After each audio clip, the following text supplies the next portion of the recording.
Hi there, everybody. Do you know this guy? Well, his name is Ollie, also known as Mumbo Jumbo, and he makes videos on the popular voxel-based game Minecraft. He focuses mainly on the technical elements of the game, doing tutorials on various elements of Redstone to try and make it better for us, and hopefully give us something we can show off to our friends. But recently there's been a problem with his videos with his worlds. I downloaded, I count 4. One's working, but 3 are not. This one is one of them. Here, let me show you. I could show you all 3 videos, but that would take too long, so I'm only going to focus on one of the videos. This one, Redstone builds everyone should know. So here, let's take a look at it.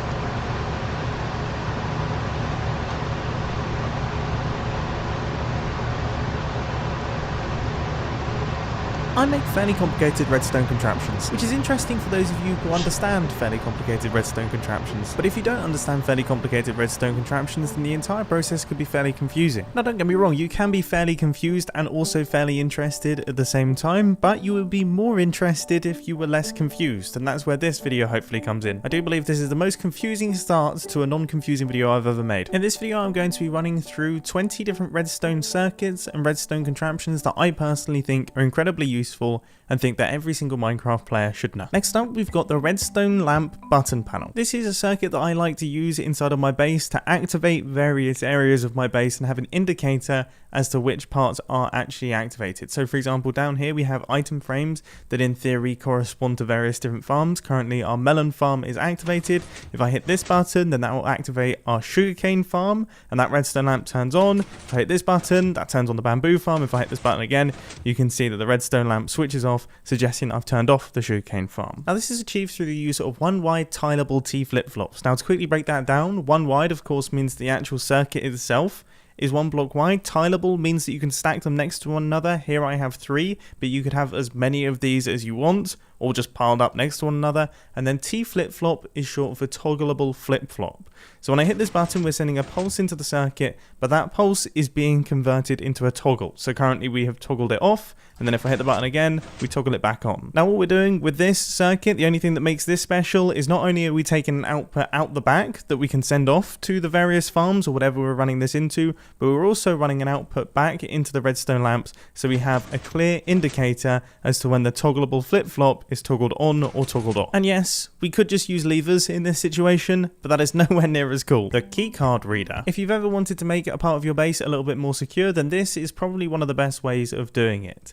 Inside this dropper right here, I've got my specific key card. If I put any other item inside of this thing, you can see it doesn't go through. There's absolutely no redstone output. The only way that we can get a redstone output through this circuit is if we put the correct key card in, and that has to be the right item and also the right name for the item. So there are a huge number of possible combinations here, like more than there are stars in the universe. You'd have to be incredibly lucky to guess it correctly, unless they're trying to work out mine, in which case it's incredibly predictable. The way that the whole thing works is out the back we've got ourselves an item filter which only accepts these subscribe to Mumbo items. So if I try and shift click any of these items in, none of them are going into the hopper. The only one that can is that specific item, and this dropper is essentially doing that. So if I place any old item inside here, when I hit this button, that dropper tries to shoot the item into the hopper and it can't because there's no space for it, so nothing happens.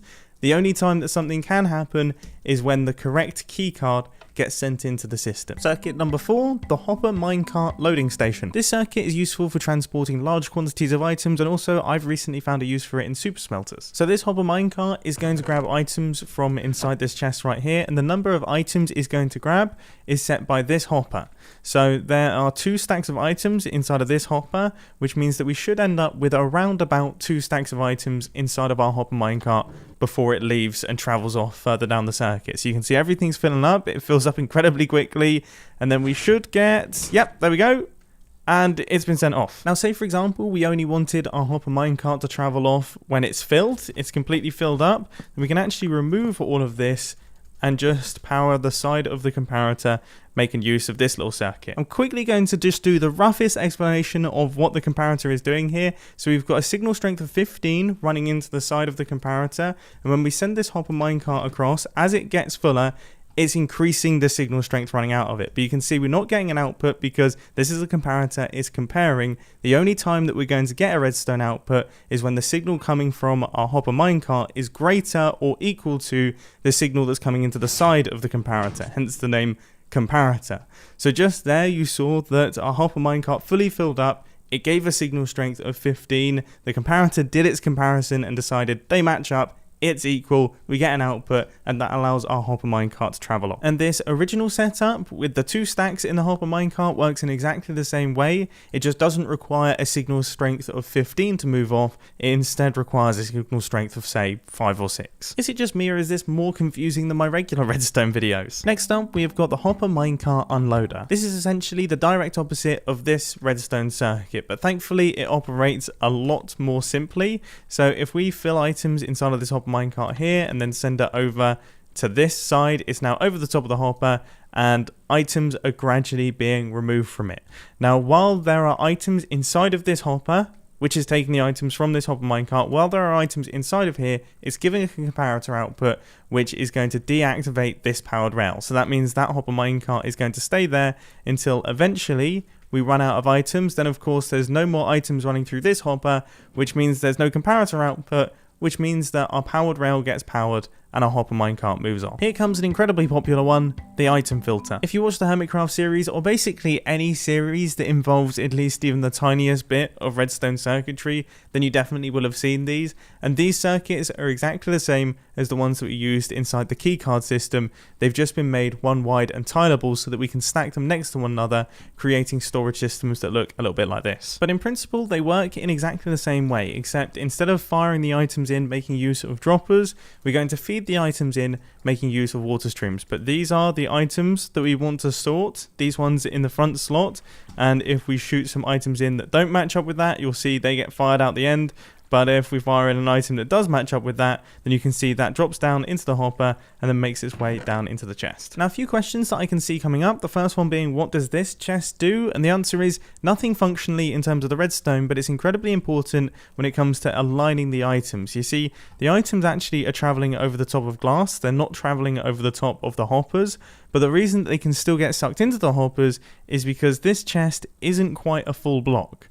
So that means if we throw items in, they hit up against the side of that chest, and then they go along the side of the block over the top of both the glass and also the hoppers, meaning they can still make their way in. The next question is probably about these rather strange items inside our item hoppers. Now these are here for overflow protection. The key to a successful item filter is you only want items going into the first slot of the hopper. As soon as these ones start getting involved, then everything breaks. So the reason that they have such a long name is because we want to reduce the possibility that an item that matches up with the placeholders that we're using here actually flows through the system. For example, if we just had unnamed cobblestone, then that would actually get picked up by the hopper, and there you can see that already things are starting to break. Now, why are they starting to break? Well, it's because this entire item sorter relies on signal strength. And if the signal strength from one of the item filters is too strong because it's filled up with items, then it's going to spread to all the other item filters and it's going to drain them of items, which means that your item sorter has stopped being an item sorter and it's just a big mess. That was a long one. Right, button selector panel. Now I know what you're thinking. Haven't we already gone through a button selector panel in this video? And technically, yes, we have, but this one is ever so slightly different. You see, this is a single output button selector panel. So you see we've got these 3 buttons right here, and the last button I press is going to be the one that gives an output. Now this works making use of an RS NOR latch array. Now to quickly explain what an RS NOR latch is, it's a circuit that can only be turned on from one side and only turned off from one side. So if I hit this button, that turns it off, but if I hit the button again, it's not going to turn back on. The only way that I can get it to turn on is by hitting this button, but if I hit this button again, it's not going to turn off. And just to make it clear, the way that we're getting the comparator output from these droppers is from the item that's inside that's being passed back and forth between the droppers. Now that all sounds incredibly pointless until you start stacking them next to one another. So the way that this system works is whatever button we press, this redstone line up at the top is going to be activated, and that is going to turn all of the RS NOR latches off. So all of them are going to be switched to the off position, and then once that's happened, all of the outputs are off, The redstone torch that is behind the button that we have pressed will turn on, which will then activate the on part of one of the RS NOR latches, giving us a single output that corresponds to the button that we just pressed. And I think that just about wraps everything up. This has been an absolute marathon of a recording session. My brain hurts so much. I would so rather build a really complicated redstone contraption than have to explain more simple redstone concepts in a way that everyone hopefully understands. That's so much harder. It's so much more difficult trying to explain every single tiny detail. So I hope it was worthwhile. I hope you've come out of this video. Learning something new. If you have, please do let me know down in the comment section. I really do hope you enjoyed, and I'll catch you in the next redstone video. See ya. I've been meaning to make a video like this for a long time. It's been actually quite a while since I've explained some more basic redstone concepts, and I'm starting to see it creeping in more in the comment section that people are starting to understand less and less of what's going on. So hopefully this bumps it up again and people will begin to understand again. Then in like 3 or 4 years, I'll have to do another video like this explaining everything that I always talk about. Okay, as you notice, I had to trim the video. I had to skip through the video to avoid copyright infringement.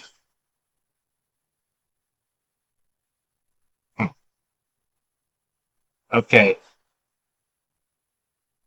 And I only said I only show one. It's the one I wanted to show the most.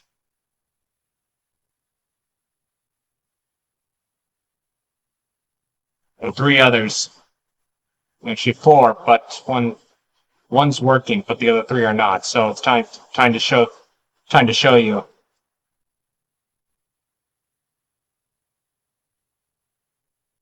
There you go.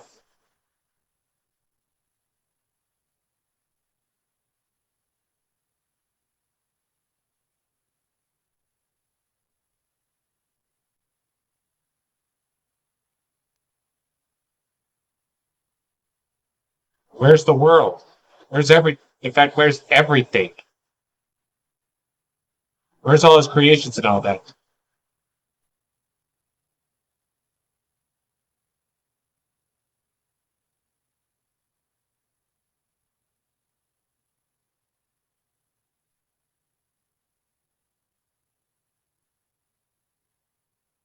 I'm going higher. Nothing.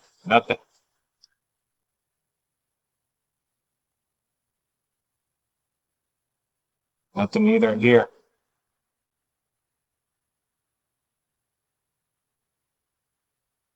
Let's open another world.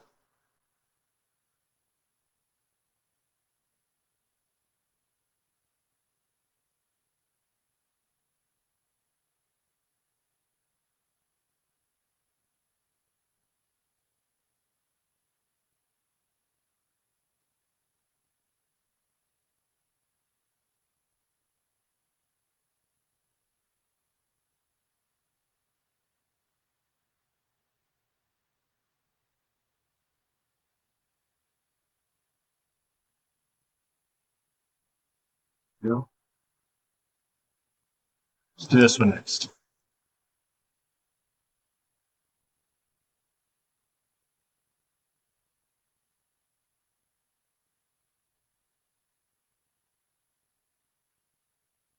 Nothing here either.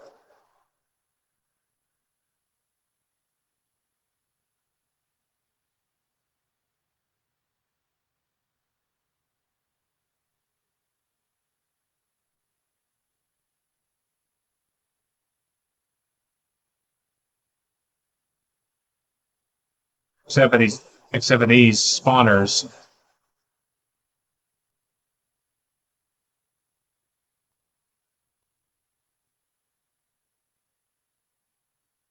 Spawning points. No chunks, no nothing.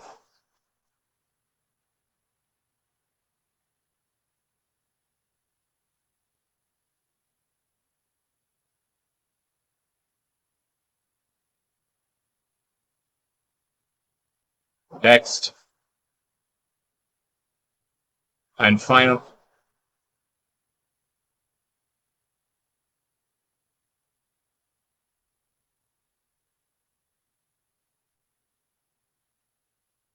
Nothing here either except the 3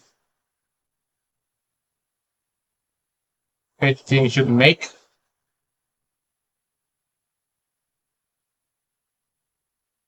So, here we have 50 things, 25 hidden entrances, 50 things you can make, and the redstone you should know.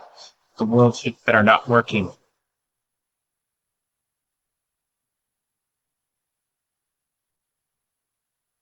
All except one is working. Hold up, let me prove it.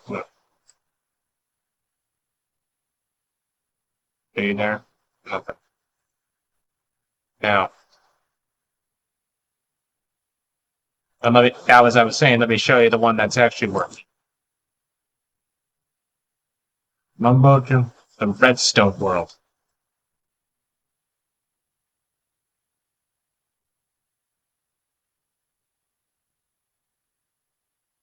This is the practically the only one that's working.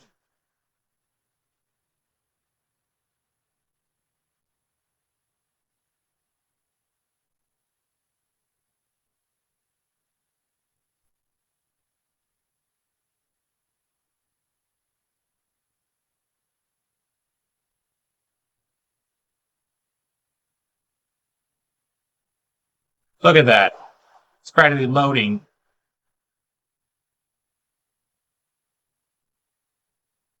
And this is with MCEdit version 1.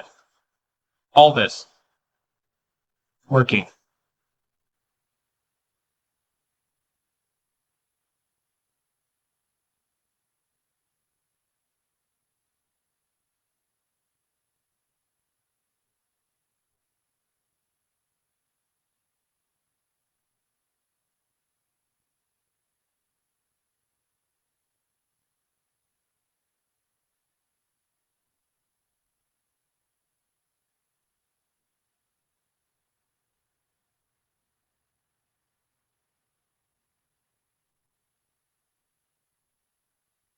Well, you get the idea. I also have this pro.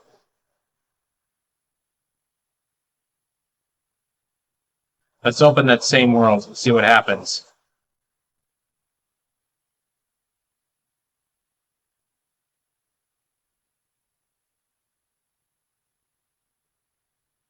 And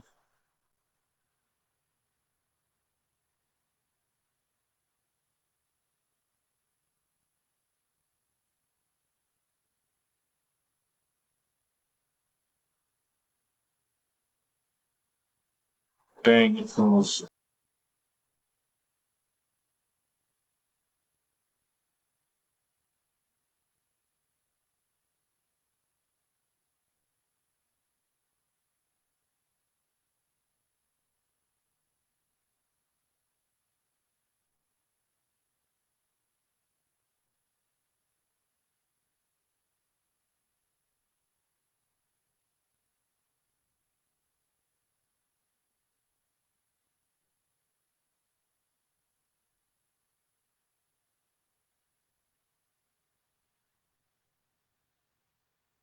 Okay, maybe not on this one, but or maybe. Problem is I can't. Problem is I can't tell heads or tails from anything. I mean,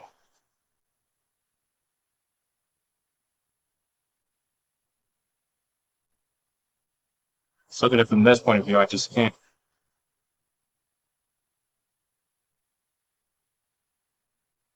Let's see this one.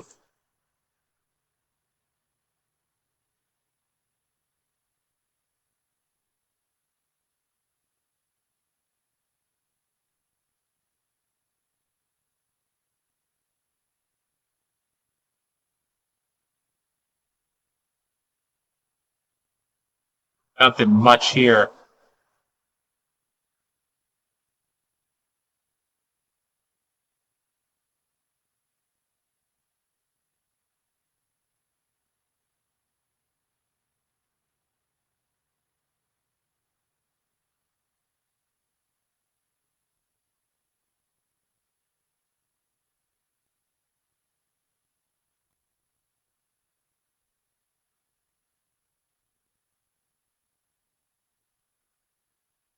of a near even clone.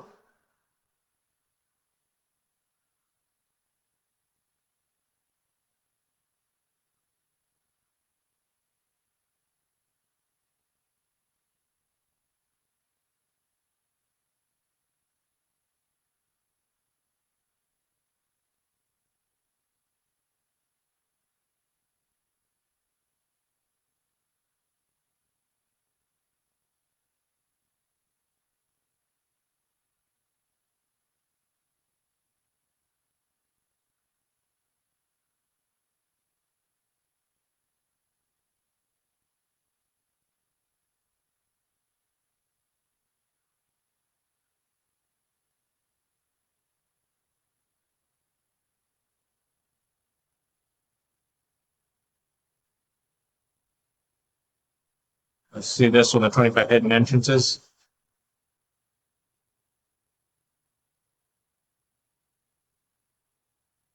Yeah, same thing. Unless I'm doing something wrong in this program, then you better let me know.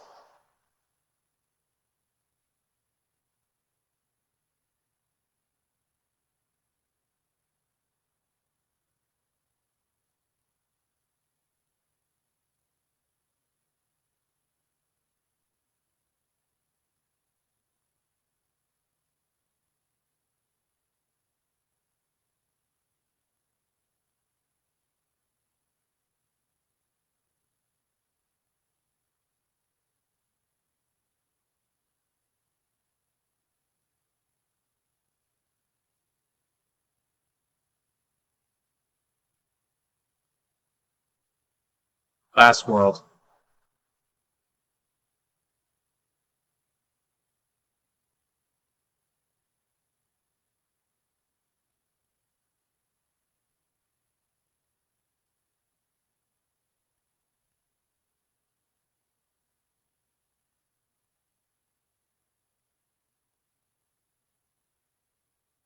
Man, this is tough, especially getting, because I want to exactly get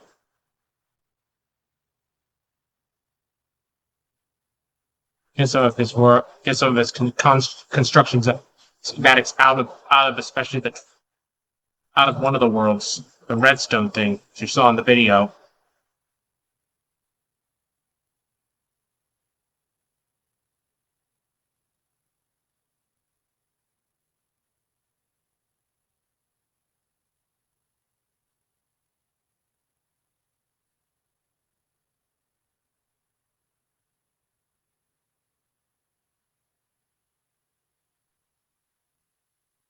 I doubt this.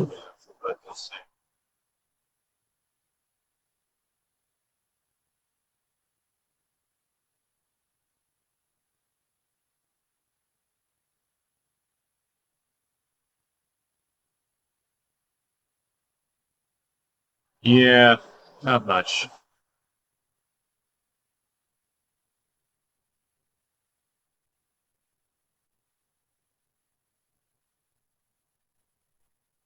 So Mumbo, if you're so Ollie or other or would you rather prefer Mumbo Jumbo, if you're watching this video, get those worlds fixed, please. Okay?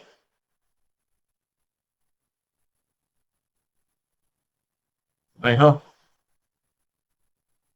I know you live according to your location, though, in the United Kingdom. I know that, but I can't stress this enough. You need to fix those worlds. I really want some of those builds you made in here,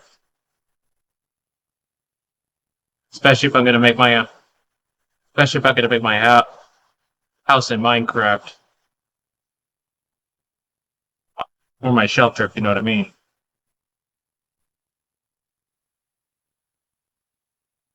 I mean, seriously, there's the download button, but it just doesn't, you know. So if you got so if you got a solution to this, please let me know. Or Bumbo, if you're watching this, fix these right away. All right. Till next time. Signing off.